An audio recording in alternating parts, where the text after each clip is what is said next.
Good evening, everybody. It's Monday, July 12th, 2021.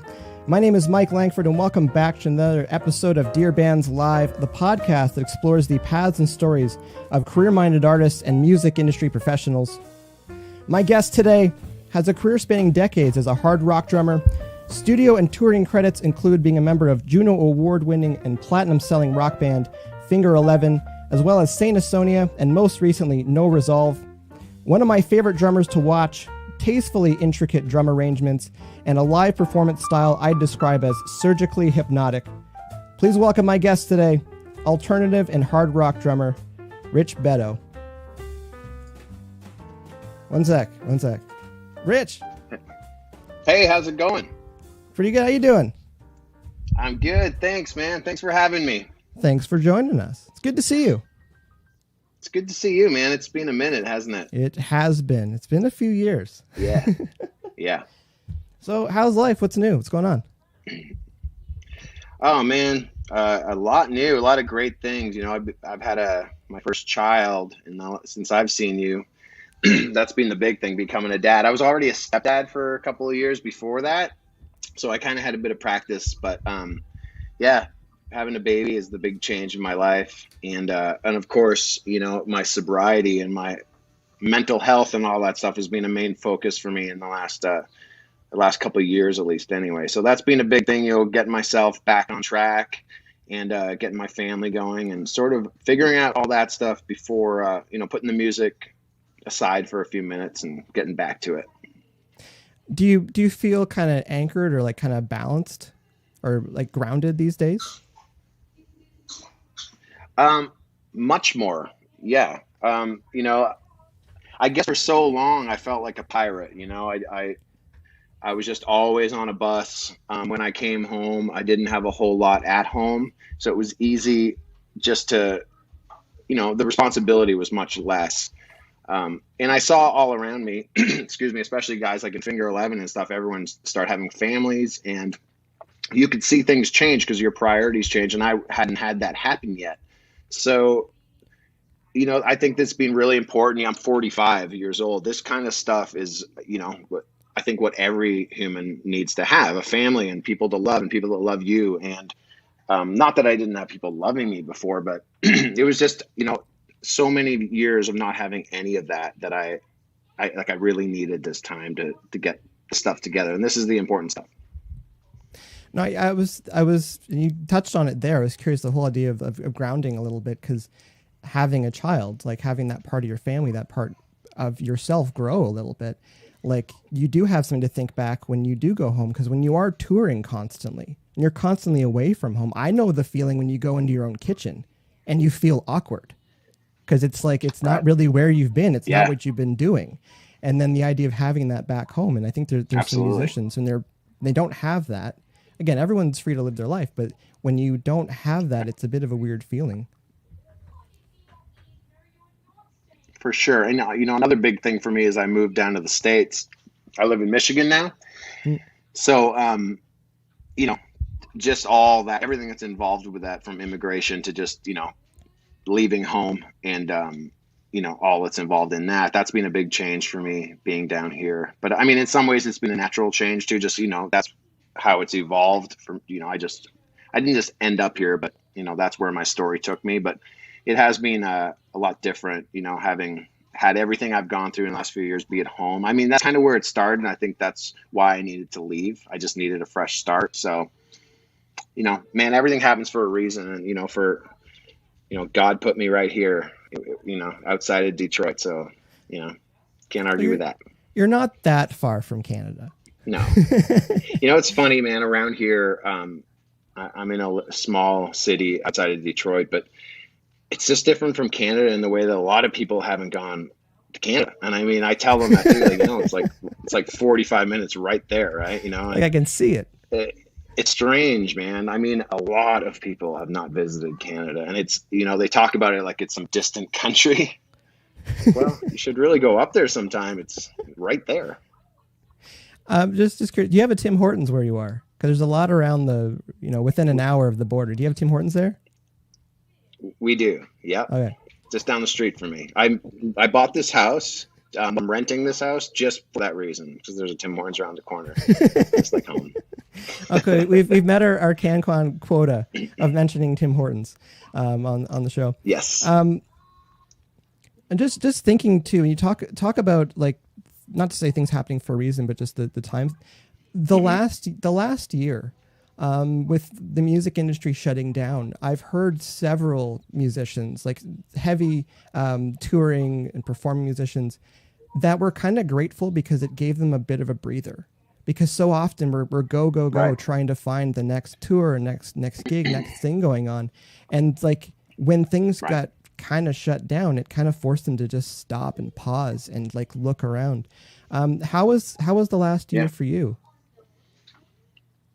Well, because I wasn't touring or anything, I hadn't been in a band for a while. Really, it didn't affect me in that way. I saw it affecting, a bunch of friends and stuff, but it didn't really affect me at all. It was strange. I mean, in some ways, I guess there's a jealous side of me. I always wanted to be back out there. So, in some selfish ways, when it all stopped, it was kind of like, okay, good. Now everyone is, it's going to be another year. I can jump back in a year like everybody else. So it felt like, like, I don't know how to explain it. It wasn't too bad, man. It wasn't bad. I felt bad for guys that were, or more crew guys that were really losing money and their livelihoods. Yeah. For crew was just awful. Cause again, like that's part of their family as well, and there's that post tour depression that can set in, especially you're used to being around people for 30, 60, 90 days. So you definitely felt that. But getting back to what you're saying, and I mean, go ahead. And sorry, I was going to say those guys don't, it's not like they have another backup plan. Didn't go to college. I mean, a lot of crew guys started doing that at a young age, career crew guys, and they make a great living at it. And just for that to be taken away, it doesn't seem like there's a lot of other options, because that's been their life for so long. So, where maybe a drummer or something on that time off, a lot of people were doing, these lessons online, Skype things, Zoom things, trying to still make sure they can take care of their families. A lot of the crew guys, weren't able to do anything. A friend of mine, Hoogie, which a lot of people will know out there, guitar tech, he started a podcast that was really successful. So I was pumped for him. When creative people just find ways to keep being creative, and it's been cool to watch that. A lot of bands doing that too, these live streams. So in that way, I think it's been good for some bands to like look at their band and look at, how they're presenting themselves and, kind of presenting themselves in a whole different light, which is cool. And I'll say on a personal and selfish note, it's been a great way to reconnect with people.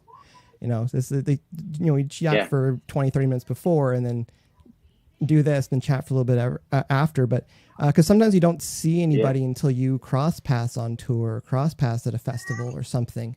It's one thing to text people, it's something to actually be able to see their face and hear their voice. So like I've been thankful for that the last year as well. We could drill down into this further, just as far as like having that abrupt change last year, just for a lot of people.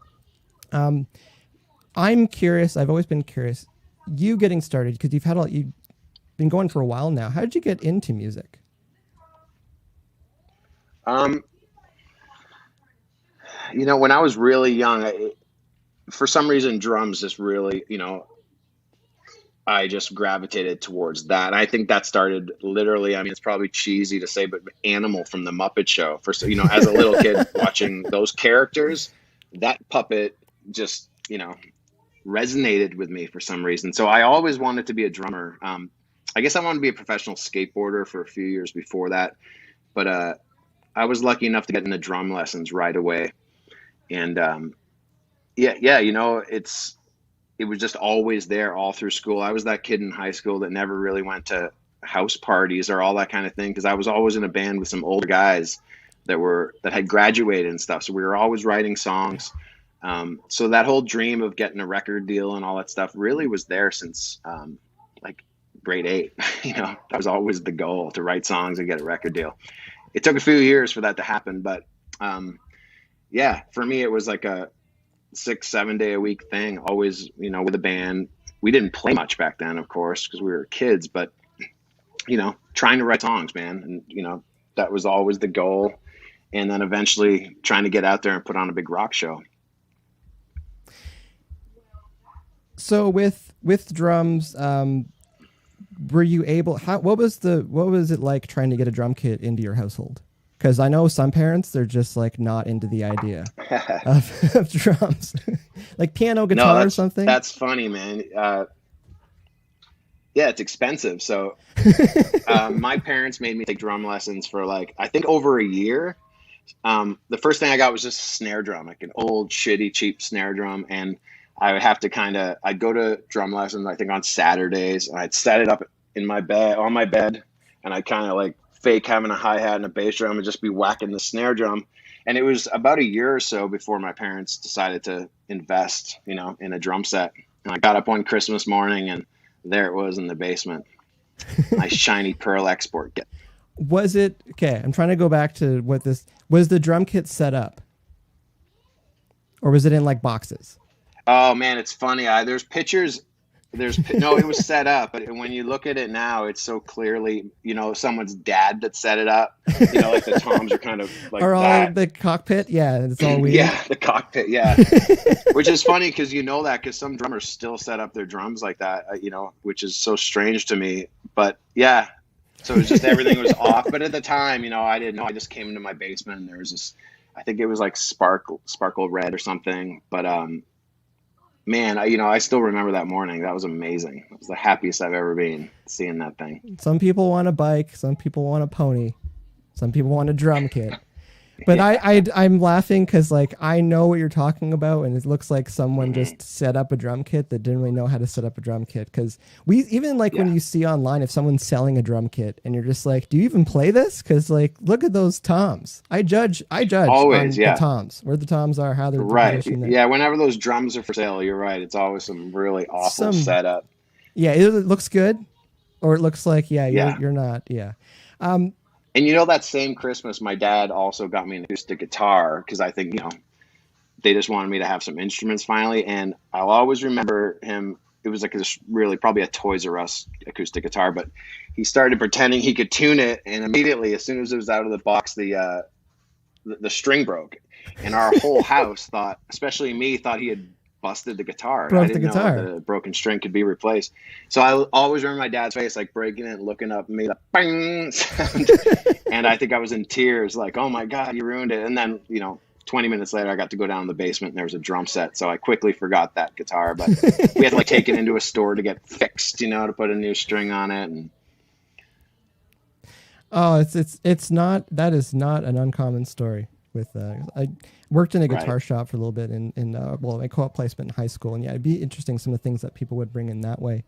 But back with the drums, and this actually segues nicely. Was it set up right-handed or left-handed? Do you remember that? Good question. I do. So when I was taking drum lessons, it just so happens. I mean, I'm left-handed, but the guy teaching me back then was left-handed. Oh, okay. So when I first came in the room, I didn't know the difference. I sat down with my drum teacher and I just played this way as the kit was set up. And it wasn't until a little while later I saw another kid in that same store, which is Sherwood Music in Kitchener, Ontario, playing it properly. And I was like, what's different here? What's going on? Why is my kit different? So anyways, fast forward a year when my mom and dad finally got me a kit. I guess they had seen that drum set so many times when I was taking lessons that they also figured that the hi-hat's supposed to be over here. Okay. So. I thought it was, I was digging around a little bit. I saw that as part of your biography that you had a left-handed drum teacher. So I was wondering, like, you said you are left-handed as well? Because like I know right-handed drummers that play like open, or left-handed drummers that play open and stuff. So I was just curious because there's sometimes like the instruments we have access to, or I guess like the teachers or the mentors or the people who inspire us, we have access to them as well, and like that's just what looks normal, sort of thing. Yeah, or like a guitar player that plays. And you know what? I should give a shout out because right. Sorry, I was gonna say my teacher back then is still my friend, and he's his name's Dan Todd. He plays in Platinum Blonde now, which Really? is the Canadians will know. So yeah, we are still friends, and it's pretty wild from way back then. Yeah, he's a great guy, great drummer. No, that's awesome. That's an awesome, very wholesome story for the first drum kit. Because I'm sure you get asked as well the idea of like, kid wants to get into music. When should you get into lessons? When should you get the instrument? And like Sure. Having access is such a big deal with kids, because it's the one thing to be pushed into something. It's another thing to have someone just have, and I say like have a set of drumsticks. You don't necessarily need a kit. Kids have got they can imagine stuff. I started. I built my pillow drum kit to start out, because that was a lot quieter for everybody in the house, sort of thing. But even having piano and guitar and stuff, and it's just it can make such a good. Yeah, nowadays the kids, I mean, the access they have on YouTube and stuff, there's all these virtuoso fucking players now. And man, I wish, back then I used to have VHS tapes of these, Tommy Aldridge and Greg Bissonette and all these drum instructional tapes, like literally tapes. And nowadays, man, it's just everything is so at everyone's fingertips. I mean, every day I try to make a practice of sitting down at my electric kit here, and I'll just look up something on YouTube and just spend 15 minutes a day working on whatever it is that's there. And I mean, it's just endless, the stuff that's there, It's amazing. So to be a kid right now growing up picking their instrument, it's awesome. I'm envious. Yeah, if you have the hunger and the desire these days, the resources available. Mm-hmm.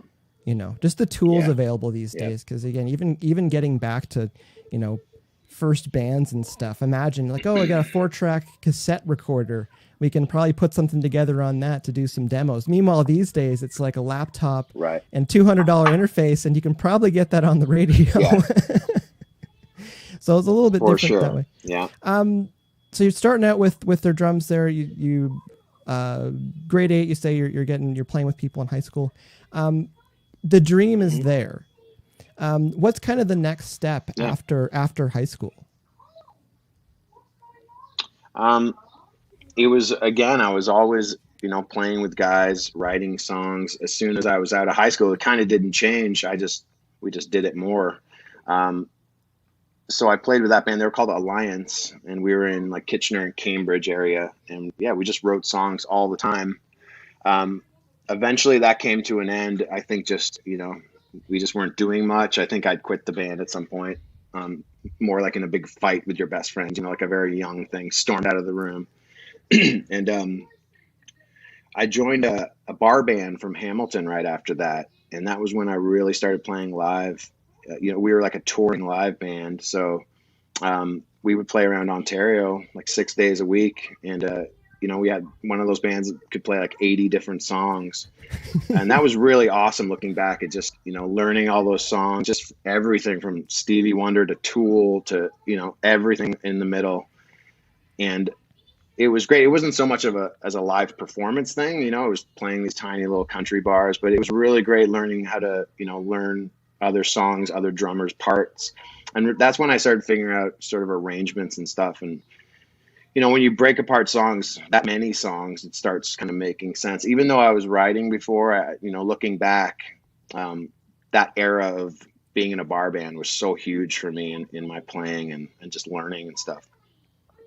I'm glad you brought that up, the value of learning cover songs, of learning other musicians' parts, because there's something about that where you can kind of tell when someone's got a very deep well of drum beats, fills, transitions, and then talk about arrangements too, just things where you're like, you've heard stuff, you can be inspired by it. And that's one of the things. It's like, if you're a new band, new musician, it's like, learn how hit songs feel to play. Learn how it feels going into that chorus. Learn how it feels like coming out of that bridge, because there's a lot of similarities between hit songs and how they feel. So when you're saying, like 80 covers, it's like, it's easier when you're writing your originals where you're like, no, this feels like a hit. This feels pretty good. Whether it is or not, that's up to people, but. Yeah, or like just figuring out what a bridge is. A lot of people would know when you're writing. Just figuring out arrangements like that. As a drummer, but just as a band member or as a songwriter, figuring out, an intro, a first verse, a chorus, pre-chorus, sorry, chorus, all those bits and pieces are important to figure out. The reason I say bridge is that one forever. I didn't know what the hell that was. Like, It's the is other that part. the middle of the song? Just some other part.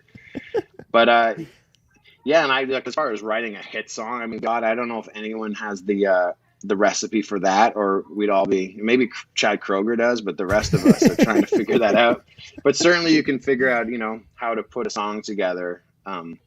How good that song is, or how catchy that song is, or how memorable it is a different story, I suppose. I definitely wrote a lot of fucking doozies in my life that had great arrangements.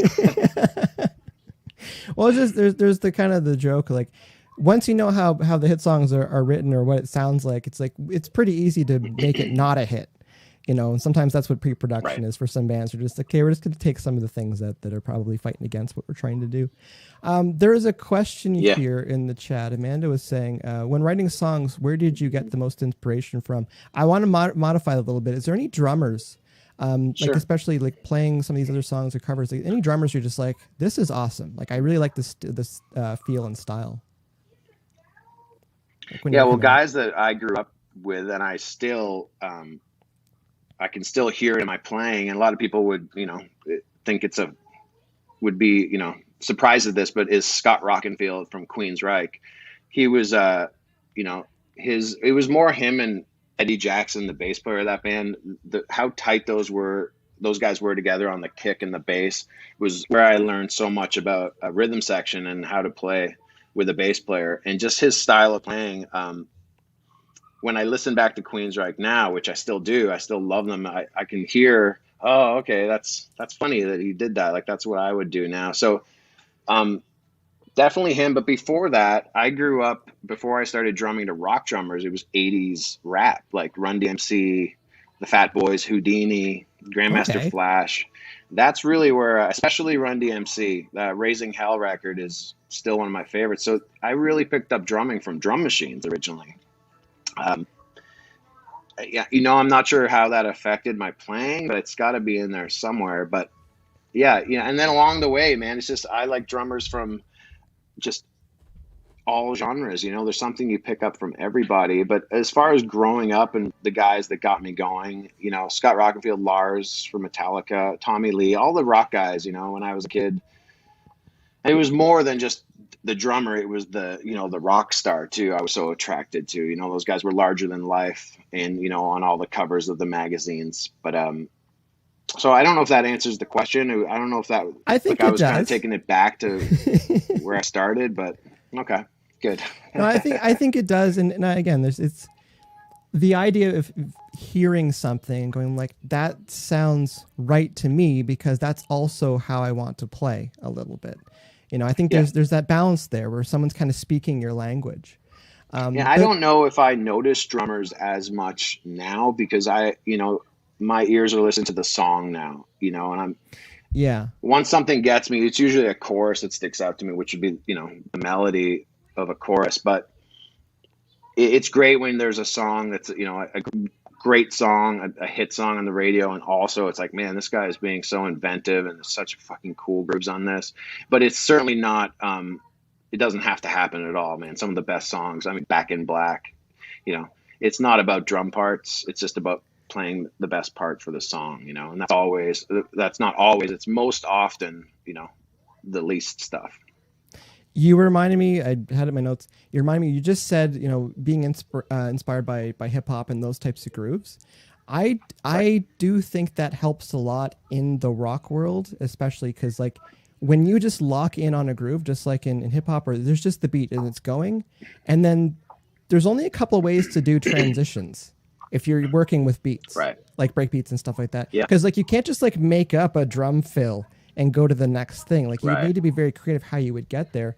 But like, locking in on the beat and talking about, the bass player and drummer locking in together. I'm sure bass players really appreciate it when drummers aren't all over the map all the time.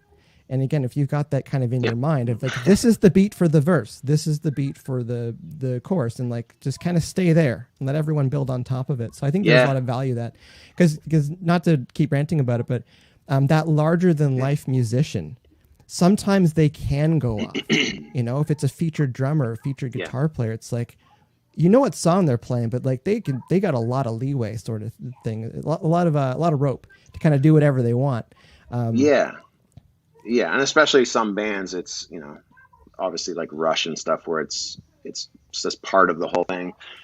Another thing, you know, with Finger 11, a lot of the songs, especially the earlier stuff, was really based around, you know, when we were just in a room writing, often just playing whatever groove or beat I was doing. A lot of times the riff in that room was kind of created around that. So there's some songs where it's a bit of an unusual beat, or rather maybe an unusual guitar part, because it's really, you know, started from a drum beat. So there's, I mean, not to name songs, but there are some that we have definitely where you can really tell, you know, to me anyway, it sounds like the drummer, you know, was the first guy doing that part. So I think, you know, some of the things that people like about Finger 11 that they've mentioned to me is that, you know, so that's cool. I mean, that's a compliment to me, but I mean, compliment to all of the guys in the band. But yeah, a lot of the songs definitely came around that. And then, of course, the other stuff was just, you know, a huge chorus that, you know, Scott wrote. Of course, when we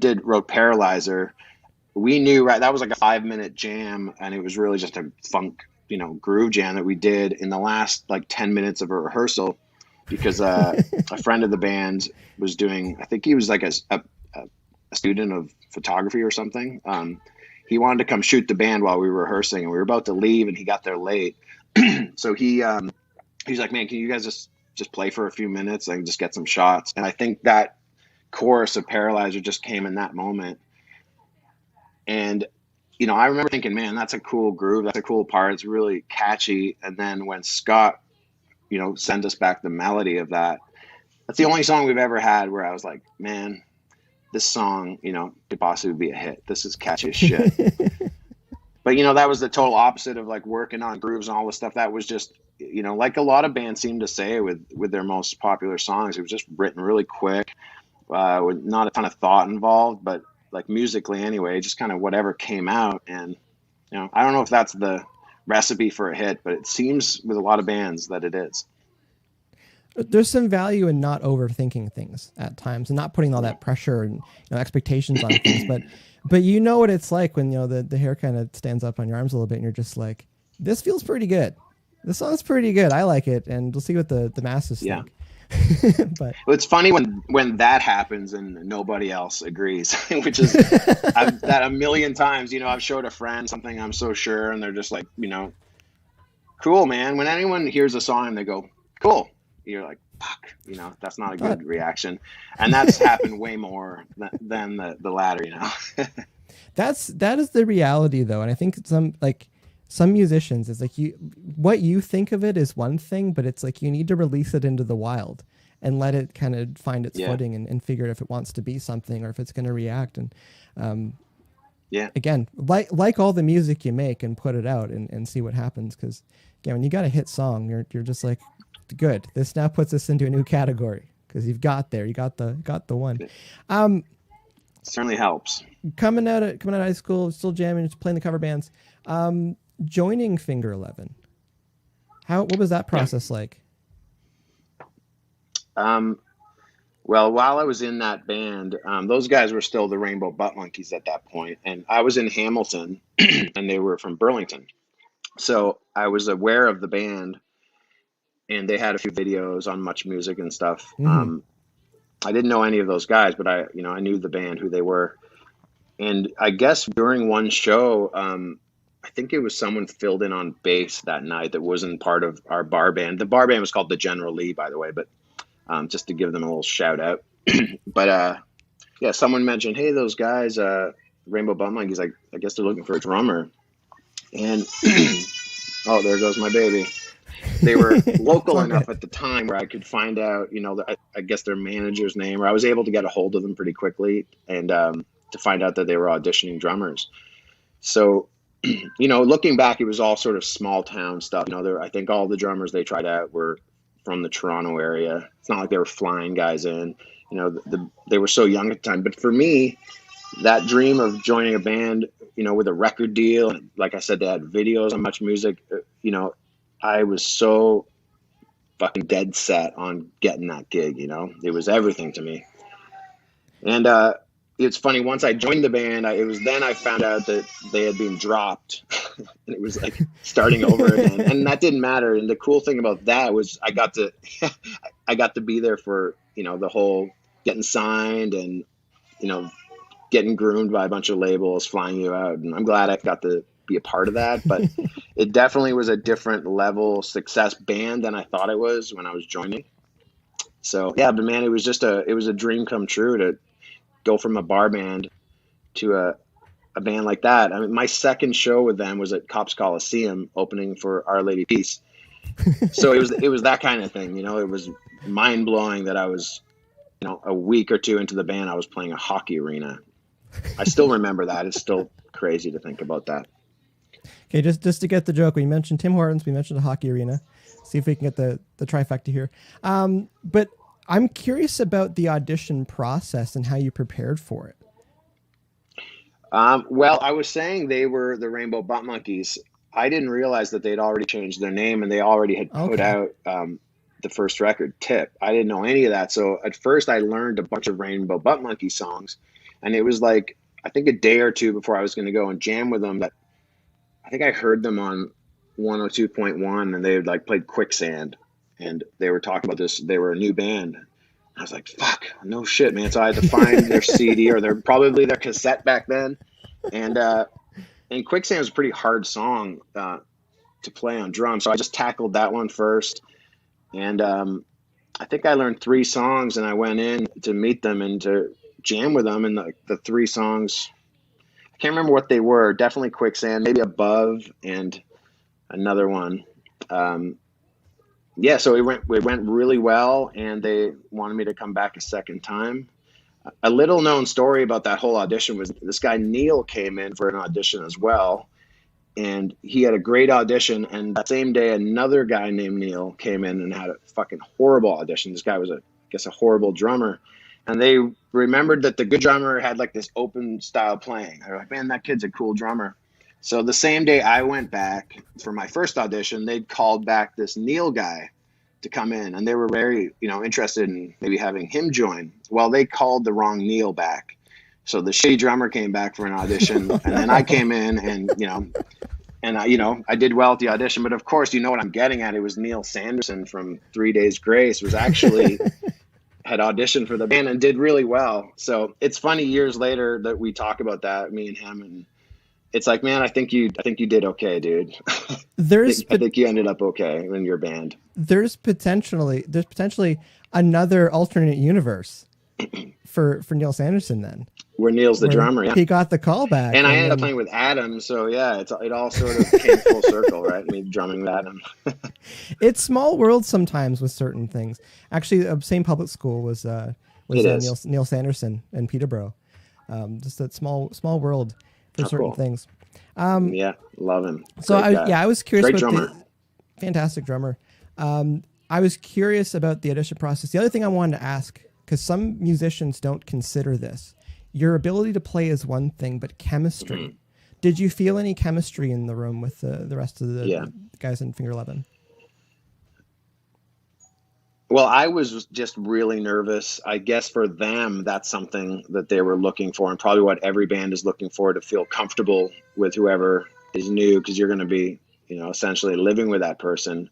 So I guess, I seem like a nice guy. You never know really who you're meeting, but I guess that original chemistry is definitely important.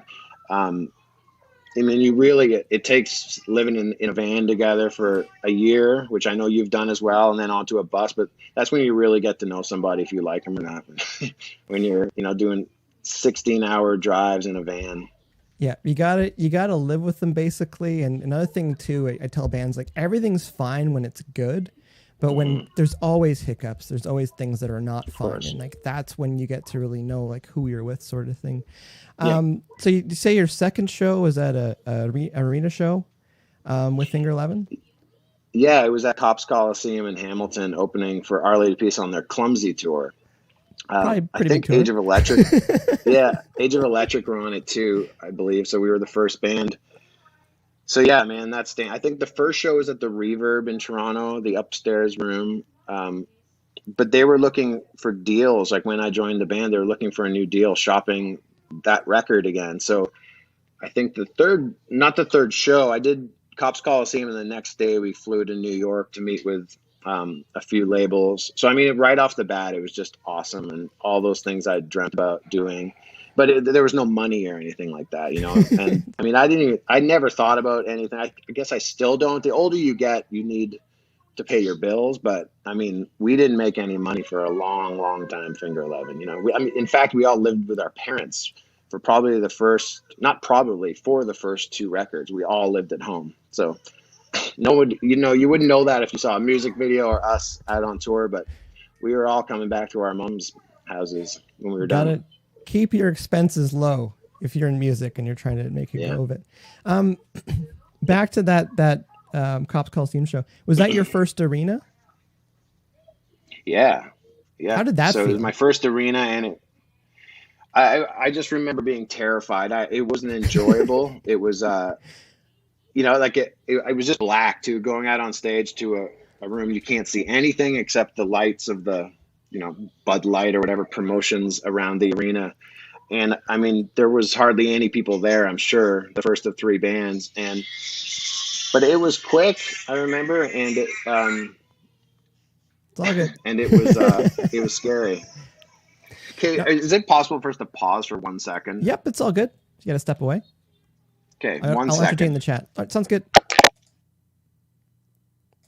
Just got to take a quick pause there. I'm just going to hop into the chat here. I love hearing about kind of the first stories with a lot of musicians, because there's the first like recording experience, there's the first tour, and then in situations like Rich, there's the first arena.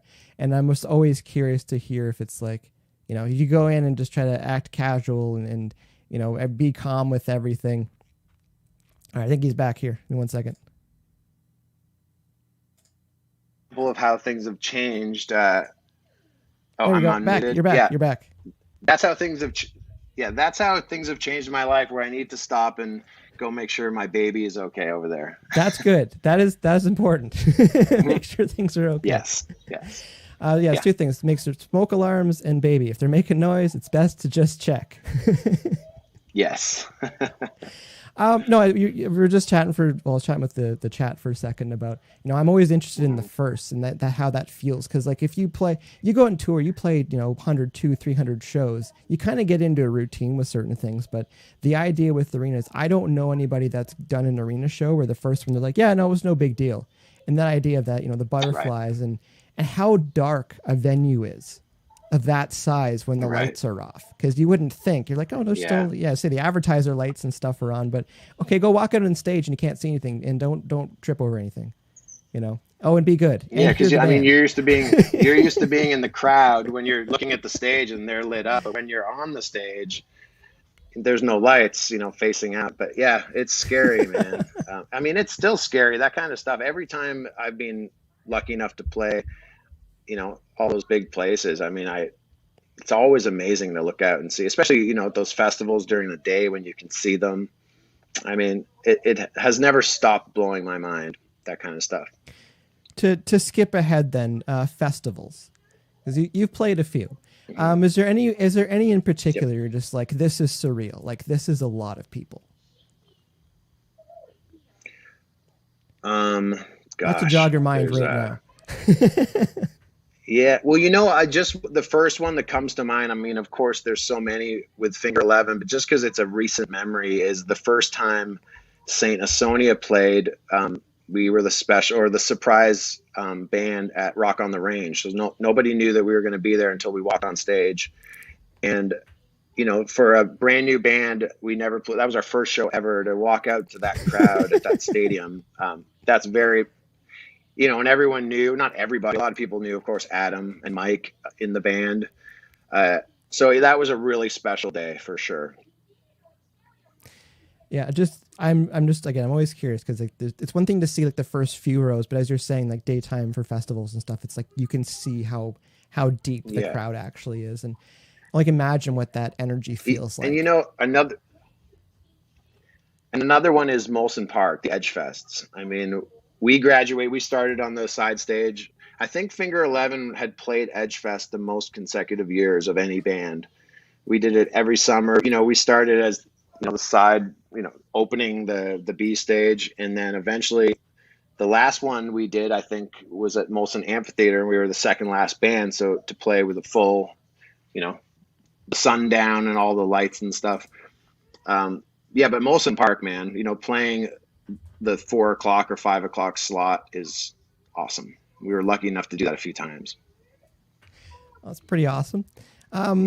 Festivals, while we're on that tip, because people if you're a music lover attending a festival, you're looking at the stage. They're not always aware of what's going on backstage. And usually musicians are just kind of, milling about a little bit, wandering around, saying hi to each other. Is there any musicians or any bands where like you've been excited to meet them, or just like, not say starstruck, but you're just like, oh, that's pretty cool because like they're there. I mean, so many bands. God, coming from being a kid that always wanted, back to that record deal and all that stuff, and just watching Much Music all day, and I used to just stare at tour buses, coming to Hamilton and stuff, imagining what it's like in that bus. So when we were first getting touring and meeting bands, it was kind of like that with everybody. I'm trying to think like who sticks out as, gosh, God, there's so many memories back then. The first tour we ever did in the States, this isn't that experience because they were a brand new band, but we went out with Creed on their first record. But we went from playing like clubs to arenas with them on one cycle of a tour. They just got so big so quick. So that wasn't a starstruck thing because they were just our friends. But probably Ozzy. Ozzy was one guy. We toured Canada with him, and that was a surreal, guy to be around and to meet. Because it's Ozzy. Because it's Ozzy, yeah. But man, there's Tool, Perfect Circle, the Foo Fighters, Smashing Pumpkins, Motley Crue. There's just so many of these bands that over the years, it's it's mind-boggling to play with. Meeting Maynard from Tool and drinking with him, and that was definitely a fucking mind-boggler right there. No, you to bring it back. And Maynard actually that night. Sorry, just one thing about Maynard. Yeah. I guess he has done stand-up comedy in the past. So not only did I get to hang out with him one night, he actually did like a stand-up thing on a bus. Like he stood at the front of the bus and just did some stand-up for a while. So, I mean, how fucking surreal is that? We couldn't believe it. I think it was just me and James from the band. We were on Eve Six's bus, and for some reason Maynard got on and just started to do stand-up. At 3 o'clock in the morning. No announcement. Just started running some jokes by people, running some routine. He walked around the bus and he said, "How's it going? My name's Menard." He said, "I'm Menard." That was the first thing he said. I guess he was just fucking with everyone. "How's it going? I'm Menard." And then he stood at the front of the bus and was like, "You know what, guys?" And he just broke into a fucking comedy skit as we drank, I think, Wild Turkey whiskey. Sharing around a bottle. I'm afraid to definitely ask, surreal. I'm afraid to ask, but I'll regret not asking. How would you review his stand-up routine? Man, I wish I could remember. I was just too in awe that it was happening. I'm not sure I even heard a joke. I just was jaw to the ground, staring up at Maynard doing it. So I don't remember the quality of the comedy. But I know he comes from like the school of Jack Black and that whole world of comedy. Really? So I'm sure it was, what they would call like alternative comedy. I think he was coming from that kind of place.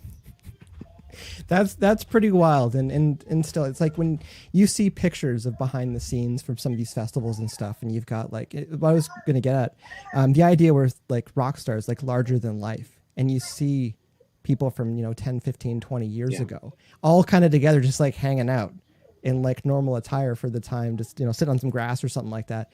It's like that's wild. And you think about where things come. So I can only imagine, and you look back on some of those memories and you're just like, wow, like everybody was here. So everything.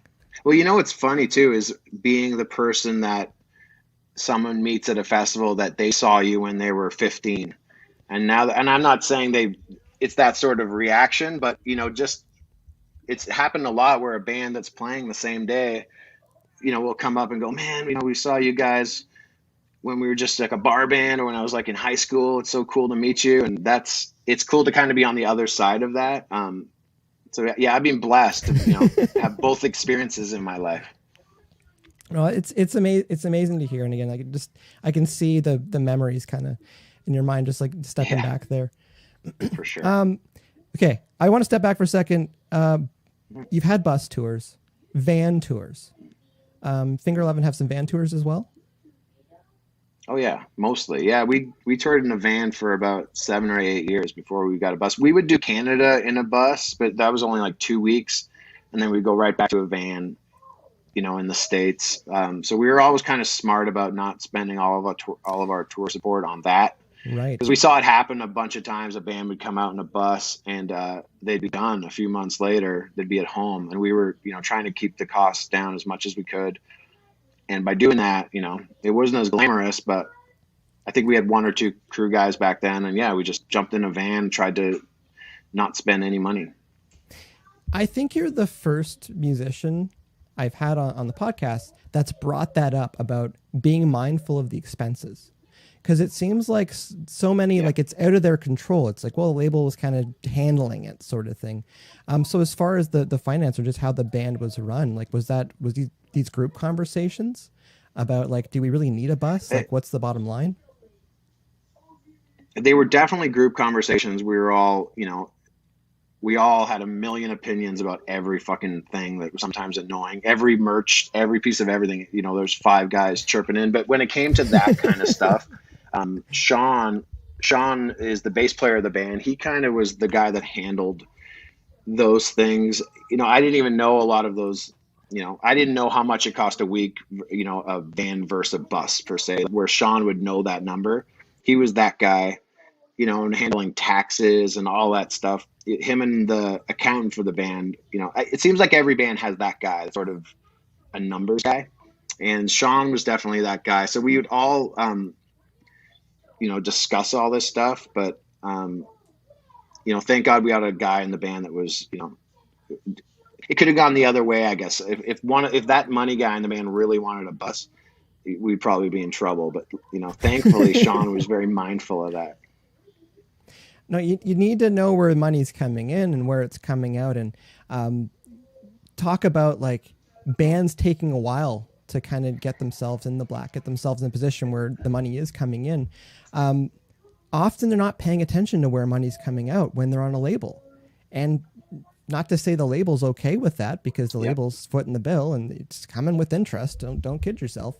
But it's just seeing some bands, the way they spend, and we talk about bands out of the gate, the way they spend their money and going straight to the bus. I think there is some value to being in a van for a bit, getting in those close quarters, because like you have nowhere to hide in a bus if you've got a disagreement or something, or if someone's not feeling well and like people need to kind of navigate those waters. I think there's some value there for it. The other thing too, so the transition from van to the bus, what was it like the first time you looked at the bus and you're like, that's our bus? Oh man, I remember that vividly too, because it was an Edge Fest tour. This old green Eagle from up in, I think, Newmarket, Ontario. What was the bus driver's name? He was this German guy. It was awesome. It was an old bus, but I just remember like getting in and going to my bunk. Oh yeah. And I was the driver. When it came to the van, me and Sean were the drivers. So, to get into a bunk and think, man, I never have to do that again. This is amazing. And we can just hang in the lounge and do whatever. But like I said, it was only 2 weeks. I knew like mentally we were getting back in the van. So it was, I tried to keep that in mind. Like this is not forever. Just enjoy this for a couple of weeks, but be prepared. You're going to be driving in a van again, long ass drives, and you're going to be the driver. So it was cool. You appreciate those moments, but the thing with the bus versus the van, just like bus, you have somewhere to go and you have somewhere to lie down. And when people haven't toured, the value of being able to just lie down, because it's one thing to lean against the side of the van, or like, someone's out, so you can kind of stretch your legs on the bench or something like that. But to be able to lie down, and during the day, just to have a place to be, to not rely on a dressing room or something, just to have your own space. We never wanted to be that band that just hid out on the bus all day, because I remember being in a van and the band you were opening for, they would never come out and talk to you. And I just have like some negative memories of bands that did that. Mm. So, I don't know about everyone else. Myself, I always tried to, not be that guy and always be hanging out with, the bands playing with us and stuff. But it's just nice to, when all the madness outside of the bus is happening, you go in there during the summer and it's, air conditioned. And if you want it, you can go to your bunk, like you said, and just close the blinds. And yeah, that stuff's amazing.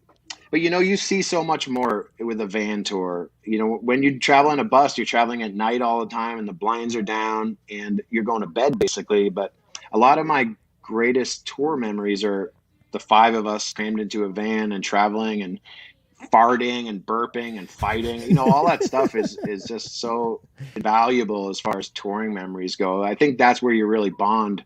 So it was great to get out of that. But, I definitely saw more of the country when I was traveling in a van. Yeah, and being in a van and chasing a bus too, that's a whole other thing. Because like, again, they can just go to bed and drive overnight, but when the band, like, you're in a van, it's like every stop wakes you up. Like every little thing's gonna run or cause problems, people trying to get rest and trying to, even just eat and stuff like that too. Because you can obviously keep a lot more food and stuff on the bus versus trying to, and especially with bands too, you usually got like one cooler. Yeah. So you're just trying to make sure that everything everyone's as best taken care of as possible in a van. But I think there's a lot of growing when you're like a bunch of alcoholics, like Finger 11 were mainly, that cooler was just full of alcohol. There's no food in it, That actually, not to segue, but that's one of those things, because there's sometimes with bands and first tours where they go out and they want to party and they do a couple days and then they come home, they do like 3 days and then they come home like, yeah, we toured. It's like, no, you didn't have to do laundry. Like, you didn't have to change a flat tire. It's like, you really didn't go out and tour. But just that idea with the partying, because you brought up earlier with the sobriety, the idea of partying, like I'm trying to think of the way to word it. Like, how does that shape a band's career touring? As far as trying to think of a way to word it. Because I'm of the thought the healthiest you're probably going to be when you leave on tour is the day that you leave. Like, the healthiest you're going to be on tour is the day that you leave, as far as how you physically feel, mentally feel. And then from there, it's a battle the whole time. So you're talking about having, coolers full of alcohol and stuff. What kind of toll does that take on a band over the years? Well, I mean, this is a big subject for me because, over the years, it got out of control. It ended up with my dismissal from St. Asonia. To start back at the beginning of your question, I think, if you're an alcoholic or an addict, you don't have to be in a band. If you're that, you're that. But certainly if you go into that with, into touring stuff and you have that in you, it's just a matter of time before it's just so much easier for that to run, just to go out of control and ruin you. And the problem with that, it's so normal on the road to drink every day and to do whatever you're doing every day. And not only it's okay, it's people want you to, and it's just every day, it's a party. So, I remember bands that didn't do that. And that sticks out to me because we were, especially Finger 11, man, we were drinkers and everyone knew us as drinkers. Three of the guys in the band, we drank every single day and we would get fucking wasted every night, and it definitely, the older you get, I mean, when you're in your 20s and you're touring, I would never say not to do that, because there's so many great fun memories. Most of them involve partying with other bands and all that stuff. But at a certain age, and with a guy like me who was just the clock was just ticking for destruction, because I'm an addict and I was an addict before I was playing in a rock band. So it was just a matter of time before that all kind of turned. The demon turned its back or turned around to face me and fucking, handled me very, very badly and took me down, man. And, I guess when it comes to young bands, that's what I would watch out for. There's a difference between being young and drinking and then someone in the band who clearly is an addict. And you can tell that person, I can anyway. So looking back on that stuff, I mean, that was probably my responsibility back then to keep that in tabs. But like I said, it was just so encouraged that nobody was keeping, tabs on me. And those guys in the band, I was different from them when it came to drinking, because I was the guy that blacked out all the time. And it got to the point where it was like, oh God, Rich is drinking again. I became that guy. So, and it really controlled my life after I've been on the road for over 20 years. So it just got worse and worse and worse, until it got me where I ended up being let go of St. Asonia because of my, alcohol and drug abuse. So, I mean, it took control of me and it really took me down. I don't regret anything. It's the way it goes. And like I said, so many of, these fun memories I have involve partying and bonding with other bands, traveling on their bus, and we were always drinking. But, it's just something that now I just look at so differently, So like I said, I wouldn't necessarily change anything. It's just, it's crazy to see now with a sober mind looking back at, wow, man, I was really out of control. No, and it means a lot hearing this from your position, your story, and how you've made the changes, because that's one of the things with modern day touring. Because the culture around drinking, the culture around drugs, the culture around partying, especially with rock bands, but the idea where bands these days, for the most part, aren't thinking that way because of the way the business is run, and they got their fingers in so many other things. It's like they need to have clear mind. I'm not saying don't let loose. I'm not saying don't enjoy it. But it's like night after night, you can't do that. Because imagine if every day you went to work, you weren't feeling that good and you were just trying to get back on the horse that way. Because that's one of those conversations too, and in the culture with some of the venue, promoters and stuff, or just the fans are like, oh, you're not drinking. Or like, and you guys are going to stay and party. It's like, no, we got a 9-hour drive.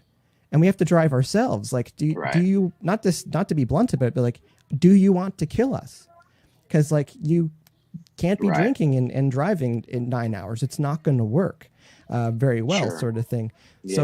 I'm glad that culture is changing a little bit, and but I can understand that perspective of just like it's a party all the time, and some of the venues too, and some of the fans, that's their one night they want to go out and party, but if you're playing, 45 shows in 60 days, it's different for you. It's a very different perspective. So, I can only every night's the party for when people are coming to the show, for them, it's their Saturday night. And for the band, it's every single night, it's not of course it's great to be playing, but you do it every single night where, someone's been waiting weeks or months to come to the show and say they're hanging out with the band and they really want to, party. But I find what was harder was playing shows when your friends are there, because it's even more a party and expected. If you play a local show, first of all, everybody wants a pass. Nobody wants to pay to get into the show. Everybody wants backstage passes,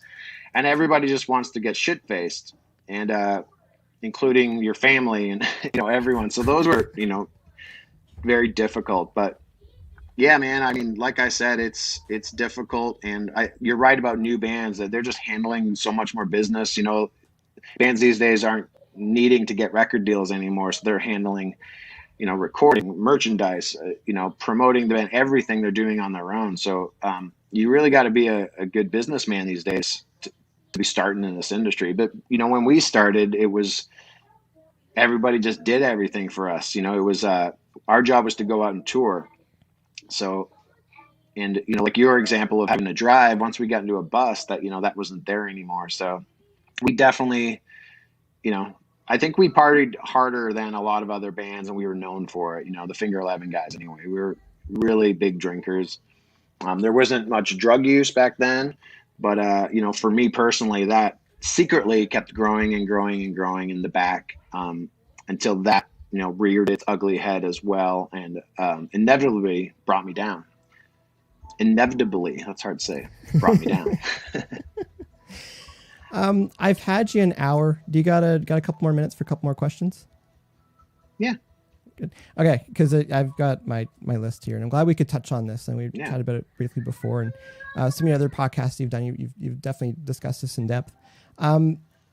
Fast forwarding to when Paralyzer came out, because you talked about it. It was a 10-minute jam at the end of one of rehearsals. Right. When Paralyzer came out and it started to have that upward trajectory, did you feel it? Did you feel it internally? What was that atmosphere like? Yeah, like 100%. It seemed like everything changed. From going to doing all the, Jay Leno show and Craig Ferguson and Jimmy Kimmel, all those opportunities came up that weren't there before. To just the presence of the band, and even the video shoots got bigger budget, from all the past. Everything was just, people that were invested in the band were investing more at that point. And everything got bigger, man. The shows got bigger. We were able to get more crew guys. So you could definitely feel a change with Paralyzer. It changed our lives in every way. And then nominated for Juno? Yeah, nominated for that. It won that year, I guess. The band was lucky enough to be nominated over the years. Yeah, we got nominated a bunch over the years, but never won. But yeah, I got it right here. Actually, it's right behind me. We didn't work this out before. This wasn't planned. Going to the awards show? What did that feel like? Well, we were lucky enough to play the Junos twice. So it's awesome. And what I remember a lot about those shows is the gift bags, or there's so much cool shit in the gift bags. There'd be one waiting in your hotel room when you got there. But yeah, those are surreal. The cool thing about Canada is everyone knows each other. All the bands are friends. So it was just a big love fest back there. It was almost like a festival. You almost kind of forgot it was a TV show because everyone was just kind of hanging backstage. And we never expected to win because we'd lost so many times in a row. Every year we just lost. So, but it was cool. We did Paralyzer the last time we played, and they had an orchestra that played with us. So the day before we went in and met, there were kids too. I can't remember the backstory. I should who the kids were, but we went and watched them, the day before, then jammed with them through the song. It was just amazing, how the song was different. So that was such a great memory. And the time before that, we did one thing, but it was a medley between us and 3 Days Grace and Billy Talent and Simple Plan. We all kind of did back and forth, a few seconds of each band. So really awesome memories, man. Highlights of my life for sure. I wanted to ask about that to kind of bring things full circle. The idea you start out that interestingly set up drum kit in the basement from Christmas from the parents, and the idea of going from there, having the dream, getting signed, getting the bus, to being in a nationally recognized band and being able to kind of bring that home with you. What does that feel like? The friends and family who've seen that journey. It's funny, man, because especially with your family, you notice it when they start bringing people over to meet you and stuff. That's a big difference. I guess when you're able to come home and to finally be able to, buy a house or get a car or all that kind of stuff. I mean, for us, that changed our lives because, like I said, we didn't have that for so long. So, we felt so blessed that we, it felt like after all these years, it paid off both, with the band and I guess financially speaking, we finally had a little bit of money we were making. So yeah, it was just a great time where we just finally felt like we had some freedom and we were able to go overseas then as well. That was another thing we hadn't done in ever was start going over to Europe and touring. So, the bigger the song got, the more we were able to go to those countries too and play for those people. So it was amazing. The whole thing, the whole ride of Paralyzer was just amazing. No, I love hearing these stories. I love hearing the arc sometimes of these. And then again, that still goes into St. Asonia and still continues on these days to keep playing other projects. I'm I might have to do a part 2 on this later on, because I know you've got responsibilities. Yeah, let's do a part 2 around the house. Maybe have to do a part 2 to dig into a couple of things I'm curious about. It's probably a good place to wrap things up before it's going to be 2 hours. There's the whole Saint Asonia chapter that we can do next time. I know, and it's just like I'm curious about how that came together, and it's like I look at the time like that may be a bit of a thing. So we're hearing it here. We're going to plan for part 2 on this. Part 2, come back. All right, good place to wrap things up. Anything else you want to give a shout out to before we sign off? Just, the new band I'm playing with, No Resolve, right now. Keep an eye out for that. We're going to start playing shows soon, and there's some new videos we've done you can check out. And just the future is bright, man. I'm really looking forward to what's next, musically and personally and everything, man. Everything's good, man. I'm excited about music finally after a long time. So got some cool stuff coming. That is awesome to hear, because I know what it feels like, and I've crossed paths with a lot of people where sometimes the drive kind of decreases a little bit, the idea of playing and touring and stuff, and it can be difficult. But then when you hit something, you're just like, no, like I want to get back in it. Like I found that spark again, sort of thing, and get your head right and get your home together, sort of thing. It can make a huge difference. Yeah. All right, and where can everybody find you online? Where's the best place to keep up with you? Instagram and Facebook, I guess. Just my name is where I am. I don't have Twitter or anything, but just those 2 social media sites. Is that what you call them? Sites? I don't know. Yeah, that's what I'm on. Not much, but I'm there. Platforms. There you go. See, Grandpa over here. Those called sites or platforms. There's so many, and it just keeps changing. That's the one thing we can probably both agree on. It just keeps changing. It's always different. I will put the links to get in touch with Rich and to follow him down below if you're watching the replay on YouTube. Again, much appreciated if you like and subscribe. Leave comments below. Just want to thank everyone again today for joining us, taking part in the chat. Any messages, any comments, questions we didn't get to on the show, we'll get to it after. Once again, my name is Mike Langford. This has been DearBands Live.